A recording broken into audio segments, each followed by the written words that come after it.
నమస్తే అండి, welcome to tree media.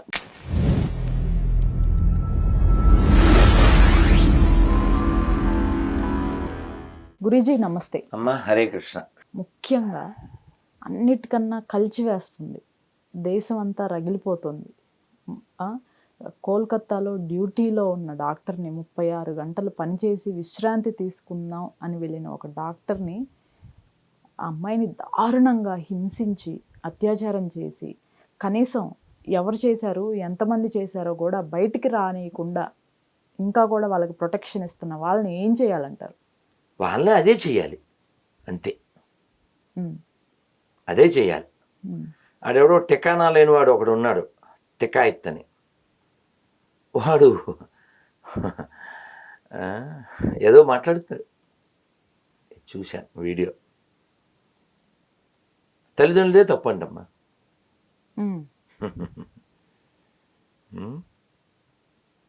ఏం మాట్లాడాలి మనం గొర్రెల్ని మేకల్ని కాపలాకి పులిని పెట్టి సేఫ్టీ గురించి డిస్కస్ చేయొచ్చా? చేయొచ్చా? ఒక కాపలా పెట్టిందే ఒక పిశాచాన్ని కదా, ఒక ఆడ పిశాచి ఉంది అక్కడ. ఇంకో జోక్ ఏంటంటే హెల్త్ మినిస్టర్ తనే మళ్ళీ ర్యాలీ చేస్తుంది. ఎవరి మీద ర్యాలీ చేస్తుంది? న్యాయం చేయాలని ర్యాలీ చేస్తుంది. అది ఎవరు చేయాలి? ఇప్పుడు ఉదాహరణకి స్టూడియో మీదమ్మా, మీ స్టూడియోలో కెమెరానో లైట్నో ఎవరైనా బదులు కొట్టేస్తే అతను మీకు దొరికిన తర్వాత ఇంక న్యాయం చేసేది మీ చేతిలోనే ఉందిగా. Your CM of the state. 15 మందా 11 మందా? 10 మంది పైన. ఇప్పుడు వాళ్ళందరినీ ఉరి తీయచ్చు కదా. ఎవరు ఊరి తీయాలి? రాష్ట్ర ప్రభుత్వం నిర్ణయం తీసుకోవచ్చుగా. స్త్రీ కాదు, శూర్పణఖ స్త్రీయే అని మనం భావించవచ్చు. ఆ లక్షణాలు ఉంటే సేమ్ ఇక్కడ కూడా అప్లికబుల్. ఇప్పుడు బంగ్లాదేశ్లో ఆ హిందూ అమ్మాయిని నాశనం చేస్తుంటే అమ్మాయి వస్త్రాలు చింపింది మరో పిశాచి. ఇక్కడ ఈ అమ్మాయిని నాశనం చేసిన తర్వాత చంపేస్తే ఆ రాక్షసులను కాపాడుతుంది మరో పిశాచి. దయచేసి ఎవరైనా తిట్టదలిస్తే మీ నెంబర్ పెట్టండి, నాది తప్పుంటే ఇలా మళ్ళీ క్షమాపణ చెప్తా. కేవలం ఉమ్ము వేసినట్టుగా కామెంట్ వేయడం హీనం. ఓకే, నేను ఆ టికాయత్ ఎవడికో పెట్టాను, వీడు ఇలా కామెంట్లు ఎందుకు చేస్తున్నా అంటే వీళ్ళ ఇంట్లో జరగలేదు కాబట్టి అని. నొప్పి ఎప్పుడు తెలుస్తుంది? మన వాళ్ళకో ఎవరికైనా.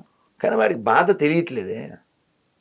వాళ్ళకి అసలు అయ్యో ఈ వచ్చే తరాన్ని ఎలా రక్షించాలి. మనమేమో ఎన్ని రోడ్లు పెరుగుతున్నాయి, రైళ్లు పెరుగుతున్నాయి, వందే భారత్ పెరుగుతుంది, విమానాశ్రయాలు పెరుగుతున్నాయి, ఐఐటీలు పెరుగుతున్నాయి, ఏవో లెక్కలేస్తున్నాం. కానీ రైలు పట్టాల మీద కంకర్రాలు పెట్టి నాశనం చేసేటువంటి వాళ్ళు పెరుగుతున్నారు. మొన్న ఎక్కడో నిజామాబాద్ జిల్లాలో పూలు ఈ భూమి మీద ఆరాధనకు వాడేవాళ్ళు ఎవరమ్మా? హిందువులు ఒక్కలే కదా. పూలు హిందువులు అమ్మకూడదంటమ్మా ఏదో ఊళ్ళో. అసలు పూలకే సంబంధం లేని ఎడారి మతస్థులు అమ్ముతారంట పూలు. ఇప్పుడు చెప్పు, ఈ భూమి మీద మారవలసిన జాతి ఎవరిది? బొందుగాలదేనా? దోషం ఎవరిదే? ఇంకా బయ్యా అనుకుంటున్న కుయ్యగాలదేనా? అందుకే నేను అసలు చాలామందికి తెలియక నేనేదో ఇస్లాంకి క్రైస్తవానికి వ్యతిరేకం అనుకుంటారు. కాదు కాదు, వాళ్ళ బుక్లో ఉంది, వాళ్ళు ఫాలో అవుతున్నారు. నువ్వు రాసుకెళ్ళివి కాకపోతే అన్నీ ఒకటంటావు, నువ్వు ఏది చదవకుండా. దాన్ని వ్యతిరేకిస్తా, అబద్ధం చెప్పకండి. నాతో డిబేట్ చేయాలనే వాళ్ళు కూడా అదే చెప్తాను. బైబిల్లో కొన్ని వాక్యాలు ఉన్నాయి, పరిశుద్ధమైంది కాబట్టి, బైబిల్ మొత్తం పరిశుద్ధం కాబట్టి మీరు మొత్తం పరిశుద్ధం అనుకున్నప్పుడు ఆడవాళ్ళు కూడా చదివేది అన్నప్పుడు ఆడవాళ్ళు మేము ఇచ్చిన పాయింట్స్ బైబిల్లోంచి చదివి ఒక వీడియో పెట్టండి మీ ఇంట్లో ఆడవాళ్ళు. మేము డిబేట్ చేయకపోతే అడగండి, మీరు క్రైస్తవులే అని నిరూపించుకోండి. ఇప్పుడు నేను సీఎం అంటే నవ్వుతారు. నువ్వు కాదుగా. నువ్వు క్రిస్టియన్ అంటే కూడా అంతే. నువ్వు కాదుగా. పేరు వలన కాదు, సర్టిఫికెట్ వలన కాదు, రాజ్యాంగబద్ధంగా అనైతికం, పేరు ప్రకారం అనైతికం. Your cheater. అది సీఫర్ చీటర్, నాట్ సీఫర్ క్రిస్టియన్. తప్పు కదా. మోసం చేస్తున్నావు రాజ్యాంగాన్ని. ఇప్పుడు నేను రాజ్యాంగబద్ధ హిందువుని, నా ఆచరణాత్మక హిందువుని. అతను అది కాదుగా. అంటే వాళ్ళు ఒప్పుకుంటున్నారు. ఎవరైతే సర్టిఫికేట్లో హిందువుగా ఉండి వాళ్ళు ప్రాక్టీస్ చేస్తున్నారో బయట ఇంకో మతాన్ని, వాళ్ళు ఒప్పుకుంటున్నట్టు. ఏంటి?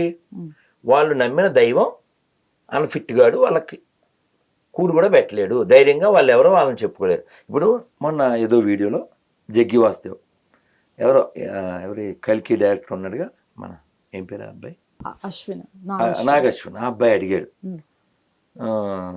గురుజీ మనకి 33 కోట్ల మంది దేవతలు, దేవుళ్ళు, అవతారాలు ఏదో అడిగాడు. ఆయన భలే చెప్పారు ఒక్క ముక్కలో, this is not land of religion, this is land of seekers. ఇప్పుడు క్రైస్తవ మతం ఎక్కడ పుట్టింది? ఓ ప్లేస్ చెప్తాం.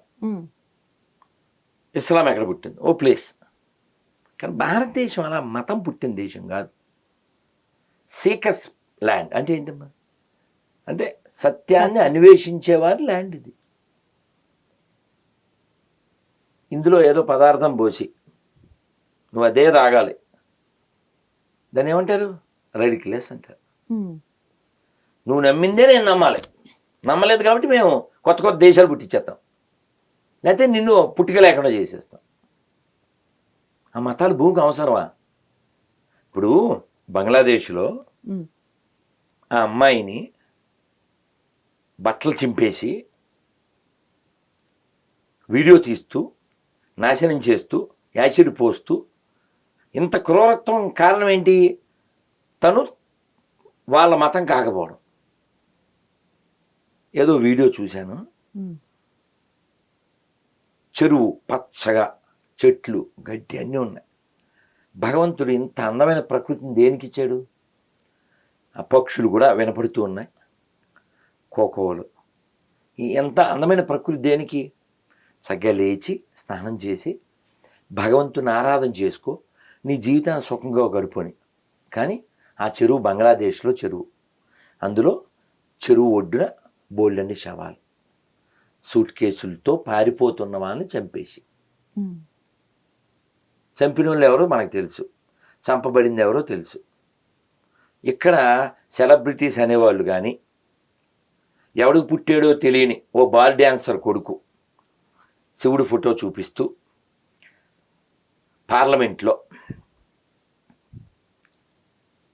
హిందుత్వం అంటే హింస అన్నటువంటి, ఏ జాతికి చెందినోడు తెలియనోడు ఇప్పుడు ఎందుకు మాట్లాడట్లేదు? వాడు అంటే హిందువులు మనుషులు కదా వాడి దృష్టిలో. వాడు హిందువు కాదు మనకు తెలుసు. వాడు కులగణన చేయాలి అంటాడు, వాడు కులం ఏంటో చెప్పడు. మేము దత్తాత్రేయ గొచ్చుగుండి అంటాడు వాడు. Is not belongs to Datta, is belongs to చెత్త. బాహుబలిని చంపింది ఎవరు?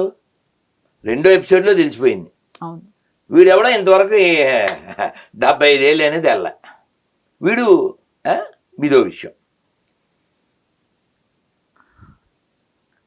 కలకత్తా డాక్టర్ వీడియోలో అమ్మాయి గొంతు కొయ్యబడి చాలా బాధపడుతూ, అది అసలు ఇంకా అలా కళ్ళల్లో ఉంది. అంటే ఇప్పుడు ఒక గర్భిణి అయినటువంటి ఏనుగు కడుపులో బాంబు పెట్టిన, పండులో పెట్టి ఓ గర్భిణి, ఇవాళ పశ్చిమ బెంగాల్ పర్బని అనే జిల్లాలో గర్భిణి అయిన ఏనుగునికి నిప్పు పెట్టేసిన, ఆడపిల్లను అలా నాశనం చేసేసిన, బెంగాల్లో కావచ్చు, బంగ్లాదేశ్లో కావచ్చు, ఇంకో చోట కావచ్చు, సూట్ కేసులో కావచ్చు, వాడి మతంతో సంబంధం లేకుండా, ఎవరితో సమ్మతి లేకుండా వాళ్ళందరినీ భూమి మీద లేకుండా చెయ్యాలి. దీంతో ఏకీభవించేటువంటి ఇతర మతస్థులు ఉంటే వారికి నా నమస్కారం. కానీ జోక్ ఏంటంటే, పాలస్తీనాలో ఎక్కడో ఏదో జరిగితే ఇక్కడ ర్యాలీలు చేసి ఖండించారు. పార్లమెంట్లో జై పాలస్తీనా, జై భీము, జై భీము అన్నారు. బంగ్లాదేశ్లో జరుగుతున్న ఈ అన్యాయం మీద ఎవరన్నా నువ్వు భయ్యా అనుకుంటున్న వాళ్ళు మాట్లాడారా? ఒక్క భయ్యా